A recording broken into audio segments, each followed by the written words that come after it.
Hello and welcome to Restoring Our American Republic. I'm Chuck Benoit with The Nature of Things, where we are realigning God, government, and natural law so that we might restore our American Republic.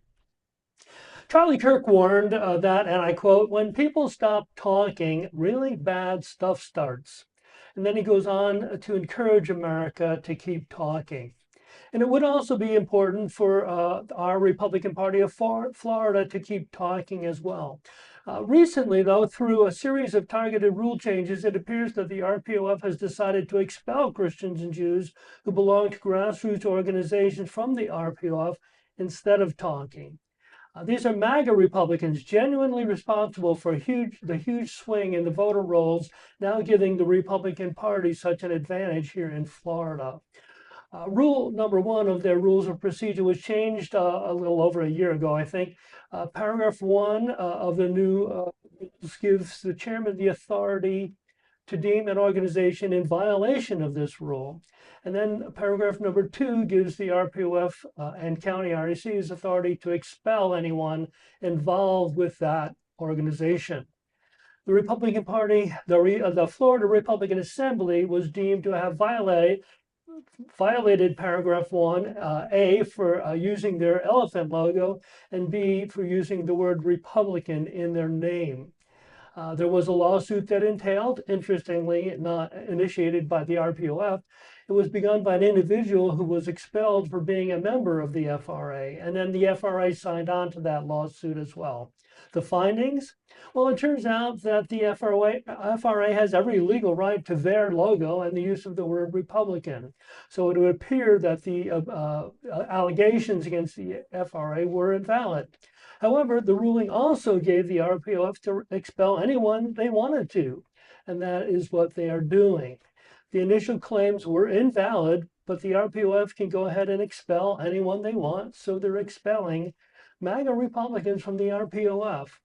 Here with us this morning is Bill Helmich, Executive Director of the RPOF, to help us understand why this is happening.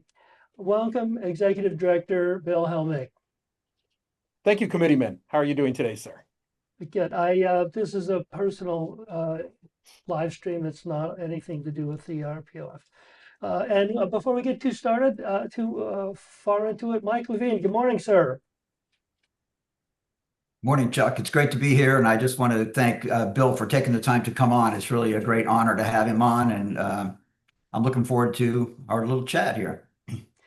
Yeah, we go. So let's kick it off. Hopefully, we can agree that we're all faithful Republicans, even the people the RPF is expelling out of the RECs.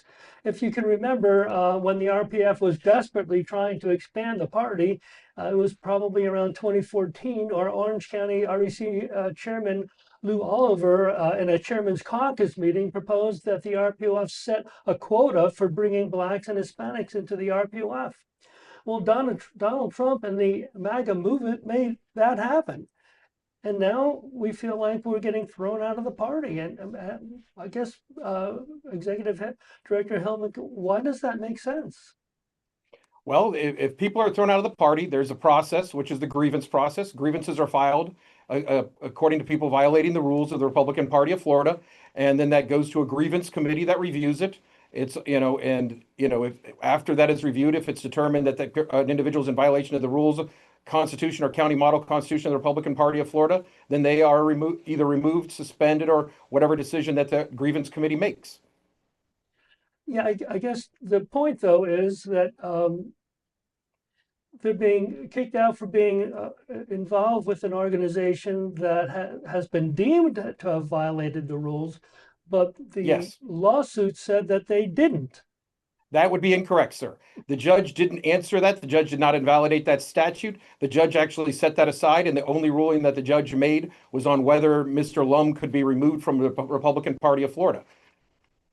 So that statute has not been invalidated, which if a judge had ruled on the statute being invalid, that would be a different story. But the Florida statute that says that the parties, both Republican and Democrat, and any other party for that matter, control the use of the name is still stands.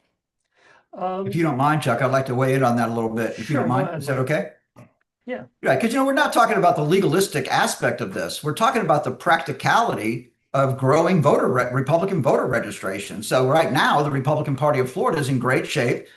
We lead, I think it's 1.5 million or so over the Democrats in voter registrations. And so that's not that I'm not interested personally in the legalistic aspect of it. I'm talking about the practicality of it. So, before coming on, we talked about the economics of the state of Florida and how, Rick Scott was such a great governor and saved us from what the disaster that Charlie Crist left behind. And now Florida is in an all-time record revenue generation mode and stuff like that. But that, of course, we never know what's around the corner.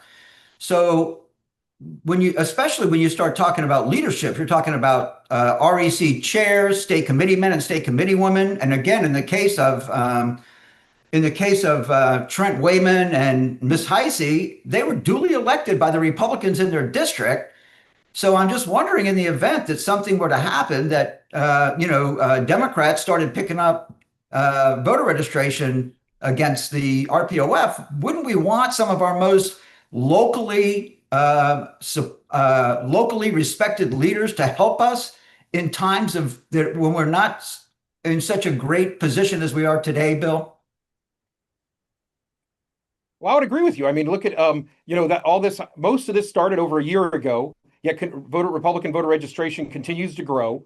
You speak about somebody like Mr. Wayman, who was a Democrat, moved to Florida, became a Republican. Now he didn't get his way after the board suspended the Manatee County Party, which is growing great right now. Has a big event coming up in February. Growing their membership. Now he went off and started his own party. So obviously he wants to be king of something, and that's I welcome him to it. That's kind of his decision, but we do welcome members. But the FRA as an organization has been in violation of both Florida statute. It has not decided to be a club. And let's also be honest, it's a black hole. When you donate money to the FRA, it goes into the website. They don't report to the state of Florida. They don't report to the federal government. It's an organization that at the top is not following the law. Now, I believe that the vast majority of members of the FRA are fantastic Republicans. They do great work. I welcome them all to leave the FRA and join the Republican Party of Florida, or vice versa, for the FRA to charter with the Republican Party of Florida. Both statute and tradition say that the Republican Party of Florida is the Republican organization in Florida. And the FRA, to do a simple analogy, is like somebody opening up a McDonald's that wants to sell hot dogs. That's interesting. We have, but it's not just the FRA, right? So there are other conservative organizations in the state that do the same thing. So do you apply the same logic to them? Well, the statute is very clear that if an organization has been in continuous operating existence for 10 years, much like the Florida Liberty Caucus, who we had meetings with relatively recently here at the Republican Party of Florida, and I am a member of myself, as is the chairman. They do great work out there. There's also the Young Republicans who did decide to charter with us, although they were not required to by any rule. They do great work out there. There's the various federated Republican women's clubs that within our own rules continue to operate. So there's plenty of great organizations out there. And if you want to start an organization and use any name but the word Republican, a conservative club, a Trump club, a DeSantis club, whatever you want, that's it. But both statute, tradition, and the party rules say that the name Republican is essentially trademarked not as a legal term, but as a term by the Republican Party of Florida. And that if that statute was to change, that would be a different story. But that statute has not been ruled against anywhere at any time for either the Democrat or the Republican Party. That's interesting. So are you saying that even after the lawsuit, if somebody started a new organization that said, that used the word Republican in their name, that they would be in violation of a trademark? Is that what you're saying? They could be. It would be, once again, it takes a board action to do that, to do anything the FRA is a kind of created itself as a special situation. A lot of times we do believe in going along to get along, but the Florida law is very clear that the Republican Party of Florida controls who uses the name Republican in the state of Florida, big R. Okay. And, just if you don't mind, I'd like to kind of go back to my original premise, because you seem to be putting out, your talking points seem to be more legalistic. And for me, I'm a grassroots guy. So I'm talking about going door to door and talking to voters and bonding with voters and building loyalty and trust and things like that. I mean, that's really where the rubber hits the road, Bill. I mean, there's only a few people really who are affected by lawsuits and litigation and lawfare and stuff like that. And let me just tell you something. As running for the Florida House District 26 recently in 2024, I knocked on a lot of doors and I talked to a lot of Republican voters in that primary. And this is what people want. People want somebody they can talk to, somebody who listens to them, somebody that they can trust like a neighbor. That's how you build a brand and a party, Bill, in my opinion. I'm not nearly as interested in the legalistic aspects of this as I am relationship building with not only, and again, today with the disaster that the Democrat Party is, what an opportunity to just sweep voters into the Republican Party. This is the opportunity that we should be taking right now. We shouldn't be bantering back and forth about legalism between, grassroots organizations with the name Republican in their name. We should be out talking to Democrats and independents who want to shift over, who see the light of day, that believe in the Judeo-Christian values of the FRA and other organizations like that. We should be embracing these people, not running them off, in my opinion, Bill. Well, if I might answer, Yes. I mean, obviously, Chuck started this conversation mentioning a legal case. So the show kicked off. That's fair. The show's That's kicked fair. off with a discussion of a legal argument. Yeah. Hey, the first thing I ever did for the Republican Party of Florida when I moved back from college in the Marine Corps in 1997 was walk doors in the Deborah Tamargo special election in Tampa Bay. I still walk doors. I've walked doors everywhere from Key West to Pensacola. You want to talk about getting out the grassroots? I agree with you. I think that all 67 of our county parties should be working together and focusing on the main goals of the Republican Party, which is to register Republican voters, turn out Republican voters, and inform Republican voters about Republican candidates. And then after the primary, support our Republican candidates on the general election ballot. I couldn't agree with you more on that. But the conversation started with legal, so we started off at legal. That's fair. That's fair. That's fair. Thank you very much for that. Grassroots is how you grow a party. I think every county party should be out there recruiting new members. And if somebody doesn't want to be a member, that's why there's the club system. And we have well north of 120 plus chartered Republican clubs in the state of Florida. That's more than one per county. Some counties have lots. Some counties don't have any. There's 67 counties and they all run a little bit different. As long as they don't run afoul of the Constitution, rules, or laws of Florida, that's how they run. And so I love it when we, just this last weekend, you had Duval County, which had a big effort up at the big Florida-Georgia game. And then on Sunday was out making phone calls into New Jersey and Virginia. And we've sent out information to all 67 counties because not just in Florida, where we do have a 1.4 million voter advantage now, which goes up every month while the Democrats continue to go down every month. When we have an opportunity to help out in other states, we do. But then when we have, for example, in the special elections in CD 1 and 6 for Jimmy Petronis and Randy Fine, we asked our county parties to, help out, get volunteers making phone calls. We made well north of 200,000 phone calls into those two congressional districts, encouraging Republicans to get out and vote, and they did. Well, Great. the Democrats raised I know, I'm in District 6. I'm in CD 6, Bill. I live in CD 6, okay, so I get it. Yeah, and I mean, I imagine your phone ran off the hook until you rung off the hook until you voted. There you go. But I mean, the Democrats raised $14 million, for Josh Wheel, who was a complete disaster, as we all know. Should never. How they managed to do that, I have huge complaints about Act Blue, as does our Attorney General and many other Attorney Generals. But they got we got voters turned out. President Trump did that large town hall meeting. Absolutely, I was on that call. The governor sent people over to walk, and we won. Okay, fantastic. Chuck, why don't you get us pointed in the right direction here? So our next point, President Trump takes on his opponents regularly, and Charlie Kirk brought opposing opinions to the front of the line. And our question is, shouldn't the Republican Party of Florida do the same? Wouldn't talking with Republicans you disagree with be better than throwing them out of the party? Of course, and we've reached out numerous times to the FRA to come sit down and discuss this. And their former leadership, I understand they may have some elections coming up, but the former leadership had no interest in sitting down with us. In fact, their answer was usually no, we can do what we want. And the problem is when you have a group out there with the word Republican in their title, then going out and handing out slate cards, in particular at primaries, with the name Republican on top, that confuses voters. When we get phone calls and people say, hey, I feel like I was, tricked into voting a different way, that's a problem. Oh, is it? The Republican Party of Florida has That's really interesting. So let me ask you a question real quick, Bill. Yes, So what is the Republican Party of Florida's relationship with Anthony Petticini, who we all know did fake voter guides into 7 counties utilizing the names. And he was told to cease and desist, and he did. Yeah. Okay. After the damage is done, and then, so what's going to happen? We sent a cease and desist. So let me ask you a question. Let me just square that. Let me square that. So what happens? How do we prevent it from happening again, Bill?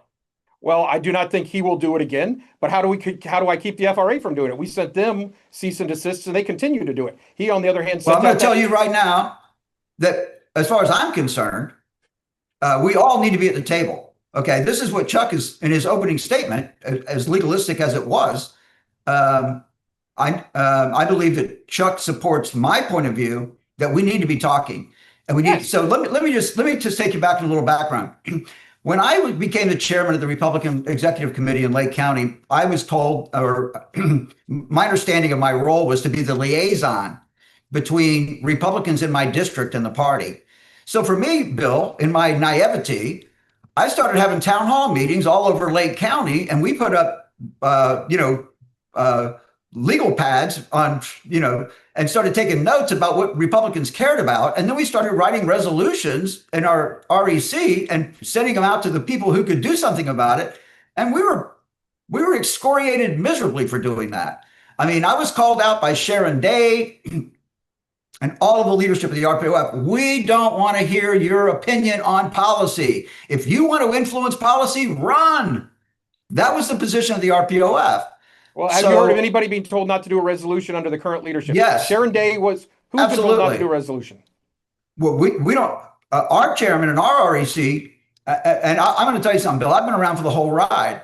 And we've been, for example, every quarterly meeting, right? Again, I haven't been in an office or a chairman or a state committee man or state committee woman for 7 or 8 years. But I go to the meetings once in a while, and I'll talk to Mike Moberly and people that were around when I was around. And this is the biggest heartburn that I'll tell you something, Bill, if you want to get something done with us today, let's address that. Because let me make the point that I think you're going to agree with, because we've already talked about this too, maybe off camera. But I personally believe that the way to get the best policy for the state of Florida is through collaboration. And when your local RECs and grassroots organizations are writing resolutions and presenting them to elected officials, this is the best. There's no better way to telegraph, to deliver the priorities of Republican voters to legislators and elected officials than a wordsmithed, codified resolution. Nobody expects everybody to do everything they want, okay? But it certainly is an excellent way to get bill drafting ready resolutions in front of our legislators, so that the concerns and the issues that are most important to Republican voters are well defined and put right in front of people who can advance those issues. And why wouldn't we want to do that, Bill? Who's told anybody they want? Chuck here is on the. I'm just telling you that, sir. Chuck is on the call. Please. He's been attending these state committee meetings. Of course, we have one coming up this weekend. Has anyone ever told you not to do resolutions as a state committee member, Chuck? Chuck. Come on, Chuck. Has anyone told you? I mean, it's a simple question. Has anyone told you at a quarterly meeting, has leadership ever gotten up on stage and said not to do a resolution? Okay. Just to set that's the record straight. It's a yes or no. Set the record straight, if you wouldn't mind. This particular live stream I do as a personal individual. You've brought this up. I understand that. So fine, I'll be happy to chat with you. I'm here as a personal individual myself. At the quarterlies, it's not a question, but at the local RECs, we have clearly been told to shut up by more than one House rep and our particular now chairman. And they have that right to say that they don't want you to do that. And as I said, there's 67 counties. I think there's counties that voted on resolutions as recently as last night, and they're sending it on to their legislators. And also, of course, when you get legislators in person, talking to them, finding a legislator that is sympathetic to whatever the issue is for a resolution and getting bills filed. Okay, so let me just, I'm really glad we had this conversation because now Bill Helmich is telling us that the RECs are empowered to do resolutions if they want, and there's not going to be any pushback against their chairman or their state committee man or state committee woman for doing so, right, Bill? Yes, it's clearly in the Okay, rules there you lay go. out. That's The a rules great. lay I'll out tell you right exactly how now. to it's in the rules I'll tell you exactly how to do resolution. that agreement makes this entire live stream worthwhile. I think that's one of the biggest sticking points that we have in the state of Florida between grassroots Republicans and leadership is the ability to voice their opinion in the form of codified resolutions. And we're big on that in Lake County. Under our previous chairman, we passed a comprehensive platform for the Lake County Republican Executive Committee. I was the policy chairman. It took us a year to get through it. And I was doing weekly video conference calls to pound through that. And I think that's critically important. I personally believe, Bill, that when Republicans go to the ballot box, they should know what they're voting for. And a platform and legislative priorities is the way to accomplish that, in my opinion, Bill Helmich. That is a definite point. Now, resolution is not platform is something that's set by the national party. But if a county party has, as you did in Lake County, and I don't recall ever calling up your former chair and telling him he couldn't do that. I don't believe the chairman ever called up. I don't believe anybody told the former chair he couldn't do that. Okay, well, there you go. Well, I'm really glad we got that behind us. Last time I checked, he was at the time. He was for the record. He was a record, legislator. Viewers. He was the legislator who filed several of those bills, as I recall. Correct? Okay. Sorry, he was your former chair was a legislator who filed several of the bills related to that. Yeah, I mean, I'll be honest with you. I mean, I love Anthony Sabatini for that. Anthony has an ability to get things done that other people struggle to do. So he's a powerhouse, and we love Anthony here. But there's 67 counties. Some counties might want to do a lot of resolutions, and some might not. I totally agree with that. I'm all on board. This is a major stepping stone. I'm glad we had this conversation. Thank you. Well, and another thing is going back to something that we were talking about a few minutes ago before we got into resolutions, is after the FRA has their elections, which I don't know when they are, but I know they're coming up. We would invite them again to sit down and try and have a discussion and see if we can work out these issues, because it would be, many other groups have chartered about the only thing that they would quote unquote lose is something that is partially changed in law at this point anyways, is the ability to put out slate cards and endorse. Because the Republican Party, that's an interesting topic of discussion, and I think the discussion should be had, Bill. Thank you. There you go. I would hope I would hope we've extended invitations. We would hope that they would, at some point sit down and at least have a discussion on it. Okay. Good. Chuck, what's next? You had some questions about some ethics, and so I'm going to put you on the screen with Director Bill, and go for it. Bill, a lot of Republicans think that Evan Powers' job as a lobbyist is a conflict of interest. So, we've got our chairman. He's a lobbyist. He works for David Ramba and Associates. We see that Ramba and Associates in the 2024 election cycle made some political contributions to Democrats. Ramba is a state committee man from Leon County. I believe you live in Leon County, but you're a state committee man from Madison County.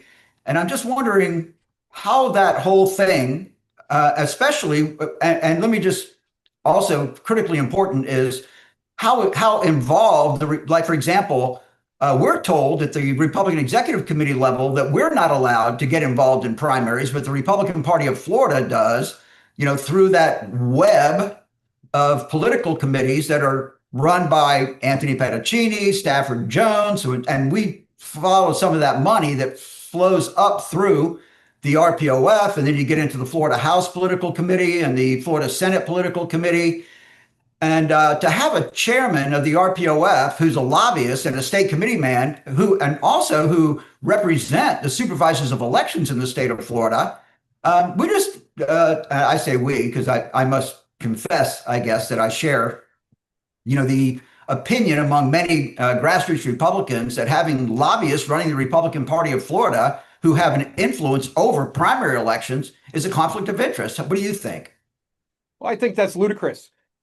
And I'll tell you why. Really? Well, first I'll break down as many of your points as I can recall from that spiel. One, right. David Ramba is not a state committee man in Leon County. Evan Powers is a state committee man from Leon County. He is no longer a member of the state executive committee.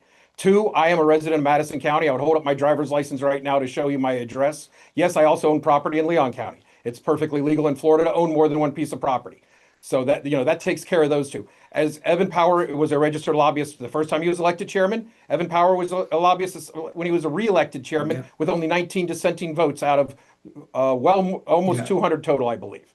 So that and the state executive committee is the grassroots. The state executive committee is the main group of them is the 201 chairmen, state committee men, and state committee women from throughout the state of Florida. So the grassroots have elected Evan Power, and they voted fairly unanimously on quite a few items on a regular basis. I agree with that. Yeah, I agree with that. Now, and Evan's a great fundraiser. Let me continue. And we are doing a fantastic. The Republican Party of Florida's team, including our chairman, is doing it. We're doing a fantastic job of fundraising so that there'll be the resources available. For example, under Chairman Power's leadership, speaking of grassroots, any county party, for example, a state committee man from Lake County can go to florida.gop/shop and order grassroots material to be handed out at meetings, both for our coalitions, for registering to vote, to turn out to vote. We're going to have cards there for the various candidates. As for endorsements, currently there's only one endorsed candidate in the state of Florida by the Republican Party of Florida, and that's Senator Ashley Moody, who's running for re-election. And so you know how it works at the state party level for an endorsement. It takes a unanimous vote of the board. The board is made up of the 28 caucus chairs, which are all elected by the state committee men, state committee women, and chairmen from those CD caucuses, and then the elected officers. If any one member of that board dissents from an endorsement, and this is a lot harder than it is at the county level to endorse, that. It has to be unanimous, and then there has to be a vote of the entire state executive committee that has to be a majority of quorum. So there's one endorsed person. But then again, you want to talk now. That's all fine. That's all fine, Bill. No. I'll let you speak. Now let me speak, please. Okay. Let me speak, okay? Because, honestly, the formal endorsement is not the point. The point is the enormous amount of money that gets run through. And for example, let's just keep this really simple, okay? If local REC members are prohibited from endorsing in primary elections, how can the RPOF square their involvement? And keep in mind, for example, if you buy into the... Can we handle that question first? No. Let's handle that statement. You made a statement that local people can't endorse. What question they can't endorse. Local RECs can endorse in county races. The state party endorses in multi-county races, which involve more than one county, and in congressional, et cetera, which is state house and congressional. Local RECs can endorse in their county. That's the county, it controls the county. Then the leadership of that county goes to the state level, and then they endorse in the state. And then, it's just like any other. Okay, but I'll be honest, again, I'm more interested in the unknown, the unseen, okay? Because again, when you have the Florida House Political Committee, the Florida Senate Political Committee, and the political committees who funnel money back and forth, which maybe to make some progress here, if you would agree that, as a matter of fact, I think Republican Liberty Caucus Chairman Emeritus Bob White is peddling legislation around the state right now, asking the legislature to pass a law that says that political committees can't transfer money between each other, to prohibit one political committee from donating back and forth between the political committees. Is that something that the Republican Party of Florida would get behind and say that the political system would be better if political committees could not transfer money back and forth, Bill? Well, no, I mean, I don't think so at all. I think that that's up to a decision of the legislature.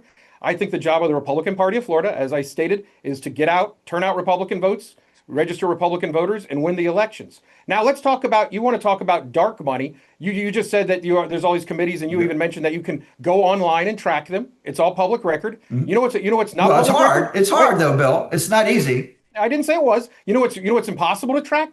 The FRA, because they are a black hole. No one knows how they spend their money. No one knows who gives to it. No one knows what the long-term goals of that money are. No one knows where the money is spent, how the money is spent, et cetera. So let's talk about a true black hole of dark money. The FRA is the epitome of dark money. Well, I'm saying to you that I would encourage the FRA to disclose. Okay, I agree with you. Because again, we should. No, I totally agree with that. The FRA should disclose. Couldn't agree more.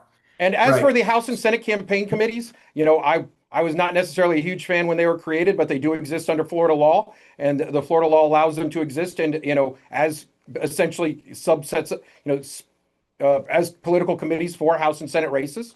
And so that is law in Florida currently.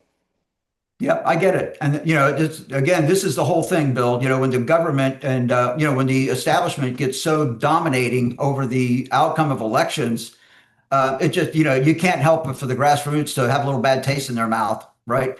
I mean, again, when people come in with hundreds of thousands of dollars in House races, where there's, 75, 80,000 voters and probably 20,000 votes cast, and you put, again, and, you can look at various different races around the state where multiple Republican candidates are dropping a couple of $100,000 a pop.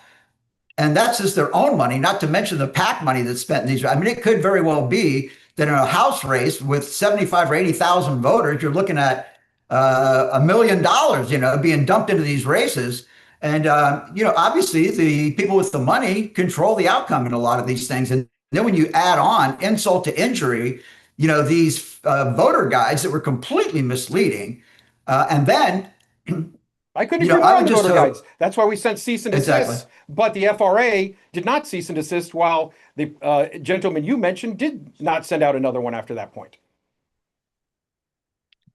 Again, damage is done. So at any rate, that's what we are. I believe that the voter guide system. I don't feel any better, Bill. Forgive me, but I don't feel any better based on your explanation. You're saying, well, that's kind of the way it is, and there's not much that you can do about it, right? No, you can talk to your what advice legislators. You have? Yeah, exactly. But the legislator, and keep in mind, honestly and truly, when you look at it and you just watch the dominance of leadership, that's another whole conversation, right? About the dominance of leadership over legislators. I mean, the retribution against legislators who would have anything to say, who would challenge the authority of leadership. I mean, that's just suicide for a legislator. So it's really difficult for them to propose legislation according to their constituents' agenda. And, there's a lot of pressure in the legislatures, I'm sure Bill. I mean, obviously, there's always pressure in any entity, but I would disagree that, these legislators are elected by people. They get up there, they have their discussions, they push the points that they're arguing for. And I would say that, this argument that it's all top down is sour grapes from people that aren't necessarily winning what they want to win. I think the leadership spends all of their time. In fact, the vast majority of the time of the Speaker and the President of the Senate are talking to their fellow legislators about their priorities, about what they're working on. They managed to negotiate a more than $100 billion budget. They managed to pass legislation covering a wide variety of issues. Do they pass everything I would like to see? No. Individually, as a person, I would like to see certain things pass, but that doesn't always happen. Well, let me just say to you that I'm going to just throw this on the table because a lot of grassroots Republicans still have issues on election integrity, Bill. And leadership is not I want to be accurate about what I'm saying, but let's just say that I've heard through the grapevine, and maybe that's not good enough, but it'll be interesting to see if there's any election reform legislation introduced or allowed to, have committee hearings in the House and Senate this trip. And then again, I remember because Evan Power, frankly, was cooperative enough to actually publish legislative priorities a year or two ago. And Kathleen Passidomo ran right over to the Tallahassee Democrat and said there's no election integrity, no election reform legislation coming to the floor in the Senate, and there's no anti-woke legislation coming to the floor of the Senate. That's kind of rubs the grassroots wrong, Bill, because election integrity is a huge issue for the grassroots. Well, election integrity is a national issue. I will agree with you 100% that election integrity is a national issue. I will also say that Florida has the gold standard for election integrity and the election system in the state of Florida, period, exclamation point. And if you can point to another state that has a better system, I welcome you to do so. But Florida is the gold standard. Everything that is done in Florida as relates to elections is anything perfect? No, but I would say it is the best standard. It is the gold standard for the nation. For example, President Trump himself put out a tweet that, that it's good to vote by mail in Florida. So the system we have in Florida is great. From But while on the 2000 till subject, now, Chuck, now as a national issue, and this is one of these situations where you have a national issue, and there's huge problems in other states. Other states finish voting on election day. They keep tracking new votes coming in for weeks. They don't tell you what's happened for a month. In Florida, we have a system where the votes are counted and the results are out very quickly, and that's because the many election integrity bills that have been passed by the Florida legislature over the years. Is there possible new things that could be done? Yes, but Florida is the gold standard for the nation in election integrity. I firmly Okay, believe. let me ask one quick question, Chuck. On the subject, Chuck, I really need to get here with Bill, if you don't mind. So let me ask you a question, Bill. Does the Republican Party of Florida believe that the 2020 election was stolen or not? I personally believe it was stolen fair and square by the Democrats.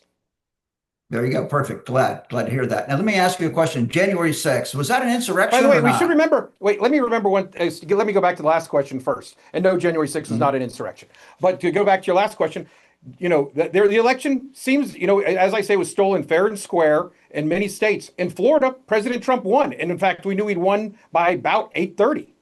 After the polls closed I get it. and we had no doubt at all in the Panhandle what was going to happen. So just showing again, the election integrity in Florida is obviously very clear because while other states were, sending vote by mail ballots or absentee ballots, whatever name you want to use, to every voter, et cetera, Governor DeSantis and held the line. And in Florida, we elected President Trump in 2020. Okay, Chuck, go ahead, Chuck. Let's just move on to one more, at least one more thing here. I'm sure we all kind of had a feeling that we would have an awful lot of comments on our live stream, and I'm not going to be able to get into all these. There's just dozens of them. But if I was to encapsulate the one issue that is being expressed in these comments the most, it's the local election situations, whether it's the RECs or the local city and county elections. I know we got behind, I think, 3 different Republicans during a primary because we knew that the people we were getting behind were Republicans.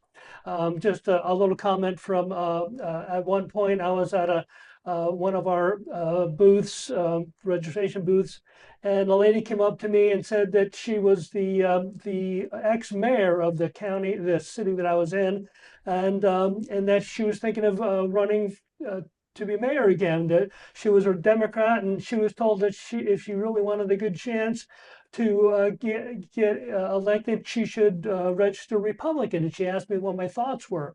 I just basically kept my mouth shut and let her convince herself that she probably was talking to the wrong person.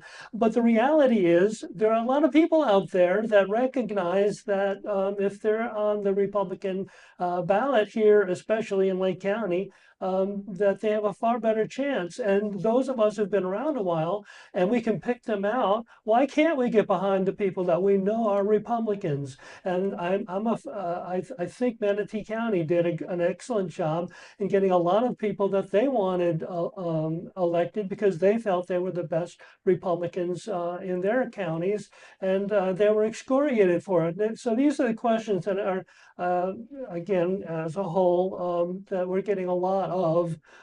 There are a lot of comments. I won't respond, but why can't we at the local level be given the opportunity to determine who the real Republicans in any primary are, especially local? Well, I'll answer that on 2 points.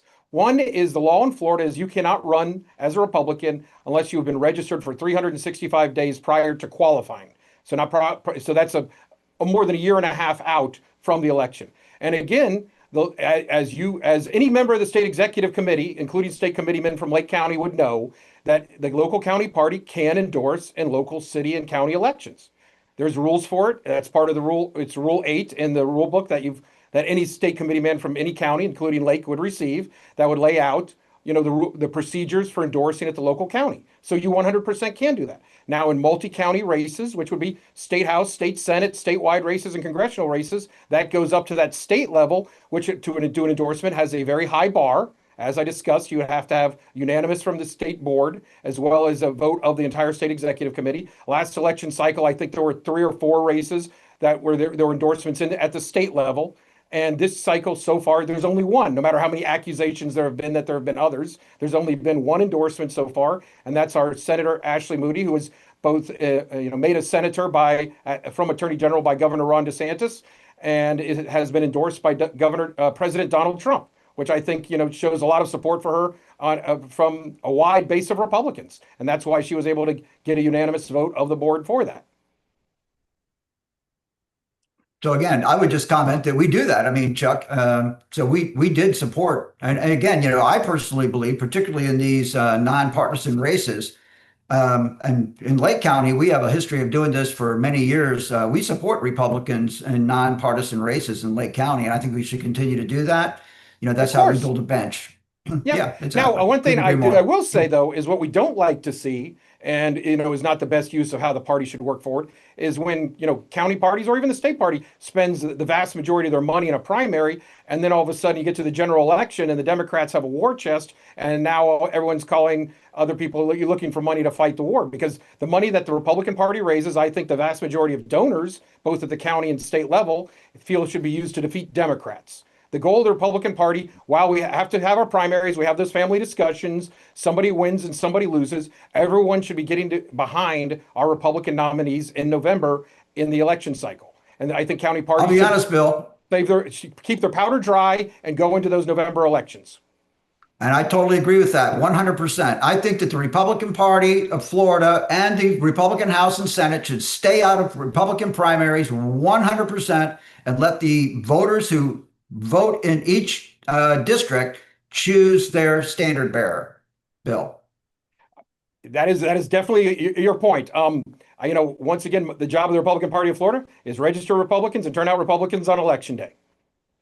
You know what? I'm good with that. It would be really great if the political committees, and of course, we got our buddy Mr. Jones, who runs, I don't know, 150 political committees.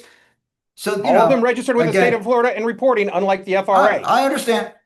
And you know what? I'm telling you right now that my friends in the FRA, I will be putting pressure on them to come clean on the reporting, Bill. Thank you for bringing it up. Okay. Yes, sir. So we are just about out of our time. Of course, we're out of our 30-minute time, but we did put a kind of a 45-minute time limit on this. So I wouldn't mind, Mike, why don't you start, give me some final comments, and then I'll be back to you, Director Helmich. Mike?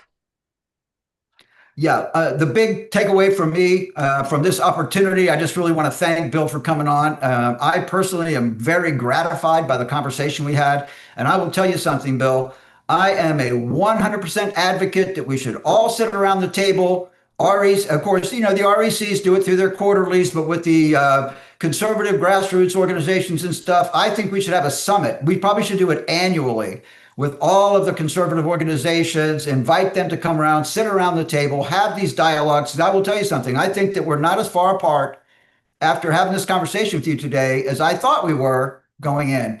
So I'm all about it. I personally believe that collaboration is the name of the game. That's how good decision making is. They could say, and politically, that's how sausage is made. And I'm really gratified by the conversation we had today, Bill. Thank you so much for doing it. Great. And Director Helmich, please give us some final comments. Well, first of all, thank you again for having me on the show here today. It's obviously been a very good conversation, and I agree. I don't disagree at all that we should get together on a regular basis and have all the conservative groups to get together. Recently, we had a meeting with some members of the Republican Liberty Caucus. At the last quarterly meeting, we invited every charter Republican club in the state to come to get training and also learn about the Republican Party of Florida. As Charlie Kirk believed, communication is the most important thing you can do, and that's getting everyone together to talk. But when there's people that refuse to talk, hide their money, etc., then I have a problem with that. So I think everyone should get together. I look forward to seeing who gets elected in these FRA elections. We extend the invitation again to sit down and see if we can work out all of our differences. And I would like to encourage everyone to visit florida.gop, register to join our newsletter so you can hear what's going on every day. Go to YouTube and check out Chairman Evan Power's page there to check out Power Play, where there's regular interviews with elected officials so you can see what they're thinking. We most recently had on Stasi, who's the Education Commissioner of Florida, as well as Blaise Ngolia, Jay Collins, and others. And we have more coming out in the near future. So we really really want everyone to kind of come actually check out the Republican Party of Florida. And I look forward to talking to you this weekend. I believe I'll be seeing you then, Chuck. Yes, well, thank you very much, Executive Director Bill Helmich. And thank you all for tuning into our twice weekly live stream. Please follow us on Facebook at Restoring Our American Republic. Check us out on YouTube at Restoring Our American Republic -ROAR. Like and share our program, please. And remember, if you are unwilling to govern yourself, you will be governed by tyrants. So until next time, God bless you. God bless President Donald J. Trump, and God bless America.